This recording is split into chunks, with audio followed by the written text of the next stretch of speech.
guys, I just want to take a moment. I want to share a video with you. This video was shared through another YouTube platform content creator who goes by TCA. So I just want to give him recognition. This guy does great work. If you haven't subscribed to his channel, I don't know what you're waiting on. This guy does deep, deep research, highly intelligent. You know, I have a lot of respect for him, and he's scripture centric. All right, he's not pulling it out of his behind. This brother ties it right into the word, and he has done great, great, great material. But with that said, he did a video today, and he was sharing about AI, artificial intelligence, and how that information, that knowledge, where that knowledge actually came from. And he was sharing, you know, that it actually came out of the book of Enoch, which, if you studied the scripture, you know that's where these things have come from by now. You should know that's where it's coming from. I mean, after all, you know, man is never going to be that intelligent. It could never be so intelligent to create some of the weaponry, some of the aerial planes and things that you see, aeronautics. There's no way. It's mathematically impossible. They're getting this information from sources beneath the earth, from the fallen ones. And I'm going to give you a biblical scripture to back that up before I'm done with this particular video. But I don't want to take away from the core message here. Because what he really talks about, what this brother is bringing forward to us, and what I'm trying to bring forward to you, is that while everyone is distracted with their video games and PlayStation and sports, politics, Trump, Biden, social distancing, the plague, you name it, they've just got us so consumed that we have eyes to see, but we have no clue what these people are doing in the dark. No clue. And if we knew, I think most of us would probably poop our pants and run for the hills and never ever come back. Or some probably just blow their damn brains out because they just wouldn't want to deal with the reality of the fact that, oh, this is what's really happening, or this is what's coming. But there'll come a time when those who want to do that won't be able to, because Yah said, because men will become so wicked, they'd want to die and they can't die. That's in Revelations. That day is coming. And for the fear that's coming upon the earth, their hearts are going to start failing them. What kind of fear can make people just start having heart attacks, dropping dead, out of shock, amazement? That's got to be something you see either coming out of the earth, out of the waters, or out of the sky. That's the only phenomenon that would make you have a heart attack because you looked up or something happened. Yet the book says it's going to happen. But this particular video that I want to share with you, this guy is really talking about CERN. Stephen Darby talks about that. Another great brother, Stephen Darby Ministries. If you haven't checked that brother out, brother's deceased now, but that brother does a great video on CERN, the end of time, CERN, C-E-R-N. And you need to know about CERN. CERN is real. That is something that's been going on. They've already tapped into the bottomless pit. They've already tapped in there. And now they've released all those demons out of there. You know, a couple of days ago, they were telling us about these two planets coming together, which, you know, if you read the book of Enoch, you'll find out that planets and stars are not what you're being told on your science books. But I'll leave it up for you to research that. But these two so-called planets coming together. And they did. And they opened up another portal. And we'll see it. We'll see it. They already, look at the mutation of this so-called coronavirus. I shouldn't call it so-called. It's already mutated. I mean, it's so bad now in the United Kingdom, Great Britain, they're literally quarantining people for 6 months. And they'll come out your house. They're talking about locking people inside. That's how serious they are.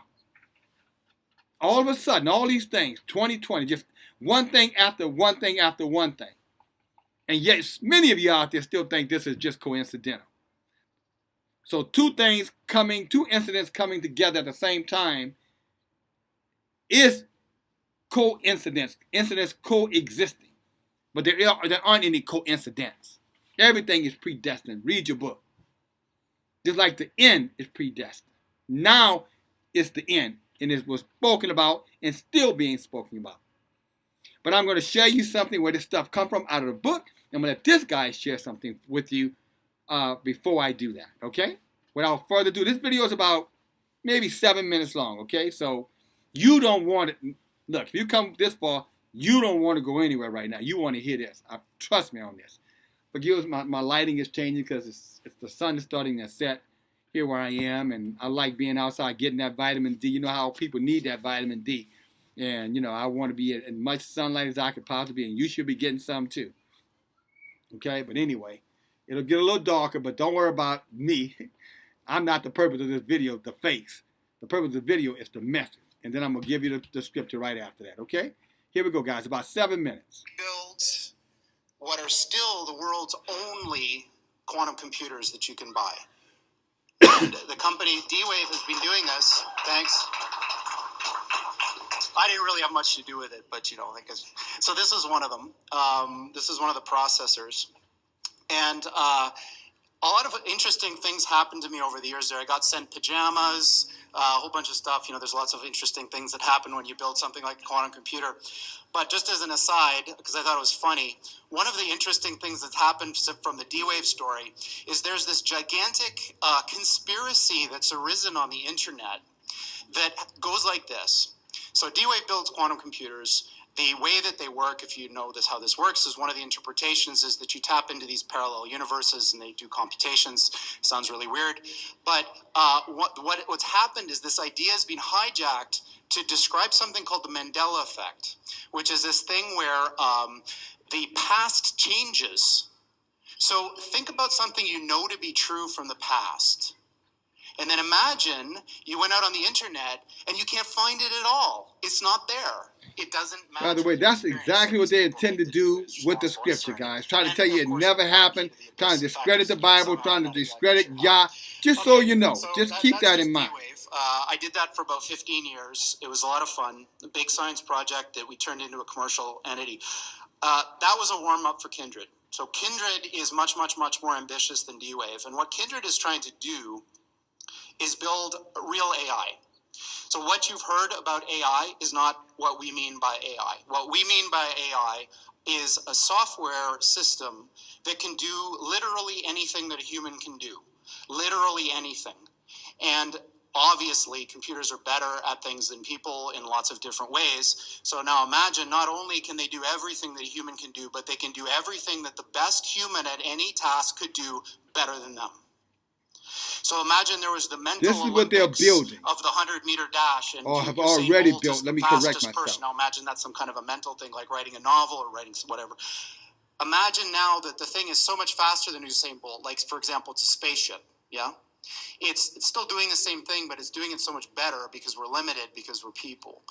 So what Kindred is trying to do is solve this problem. How do you build machines that are better than people at everything? Now, there's a mental block that we have here when we think about this. Because when you think about that, one of your questions might be, for example, what are the applications of this? So imagine this. Imagine for $10, let's say, I could build a machine, like a little robot that had fingers and eyes and all that. And it could do your job better than you, no matter what it is. And I could sell that to your employer for, say, $15 and make a profit instead of having to pay you $100,000 a year. Now, imagine that was true for every single job. So that's what we're talking about here, is a complete and utter transformative change. Why they're talking about universal income, everybody. Where the government takes care of you. They already getting you the used to that with the stimulus package. Like a little tiny blip on the path that humans have taken from when we emerged from the ooze a few billion years ago. We are right on the verge of that transition now. So this guy, Rich Sutton, is one of the most famous people in the academic world of AI. And like many, when asked, when will this happen, he says things like this. 25% chance within 13 years of this thing that I'm talking about. You know, when you think about what you read on the news, you know, CNN, BuzzFeed, whatever, they're all kind of the same nowadays. Think about how unimportant that thing is that you're reading if this is true. Yeah? So what does this have to do with aliens?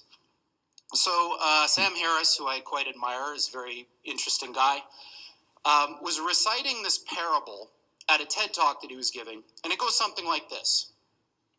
So, say I'm the President of the United States. So I received this message from the heavens. So my microwave dish, my SETI dish, finally captures something. And what it says is, in 50 years, or 13 years, we're coming to your planet. You got to be ready. Now just imagine what would happen if that happened. A super intelligent alien race beamed down a message to all of us Earthlings saying, we're coming July 13th, 2030, and boy, you better be ready because the mothership is landing right on the front lawn of the White House or wherever you wanted to land on that day. The amount of resources that would be marshaled to try to figure out what to do would encompass the whole world. AI is just like that. So when this thing that I'm talking about happens, it's going to be exactly the thing that you're thinking about those super intelligent AIs. So the one thing I can tell you is they're not going to be like us. So alien means, different. These things that we're building are not going to be people. They might be really smart, they might be really good at all sorts of different things, but they're not going to be like us. They're going to be aliens. And they're going to be, I'm sorry to say, way smarter than every single person in this room in ways that we can't even comprehend. So this, of course, triggers a lot of alarm. One of the guys who talks about this is Elon, who says things like this, like, when you do this, beware, because you think, just like the guy in the stories, that when you do this, you're going to put that little guy in a pentagram, and you're going to have your holy water out, and you're going to wave it at the thing, and by God, it's going to do exactly what you say, and not one thing more. But it never works out that way. So this is an attitude that some are having, this emerging alarmism about the way this is going to go. But these words, demons, doesn't capture the essence of what's happening here. I don't know if any of you are turn-of-the-century weird fiction fans, but there's this guy named H.P. Lovecraft, who's a very famous American weird fiction author. And he espoused a view which is called cosmicism. And the essence of cosmicism is cosmic indifference. So what he was saying is basically, yes, there are these massively intelligent entities out there, but they're not good, they're not evil. They just don't give a shit about you even in the slightest. The same way that you don't care about an ant is the same way they're not going to care about you. And these things that we're summoning into the world now are not demons, they're not evil, but they're more like the Lovecraftian great old ones. There are entities that are not necessarily going to be aligned with what we want. So this transition is really, really massively important for our entire species to navigate. And going back to that thing that Sam Harris was saying, nobody is paying attention. This thing is happening in the background while people bicker about politics and what's going to be in the healthcare plan in the U.S. And underneath it all is this rising tsunami that, if we're not careful, is going to wipe us all out. I think that's enough. And I'm going to give you some book, and I'm done. You heard it for yourself. This is what they're doing. This is what they have done. The book of Enoch, chapter 8, verse 1. Remember he talked about those aliens, those demons, or whatever he's talking about, indifferent ones? Here's one of them.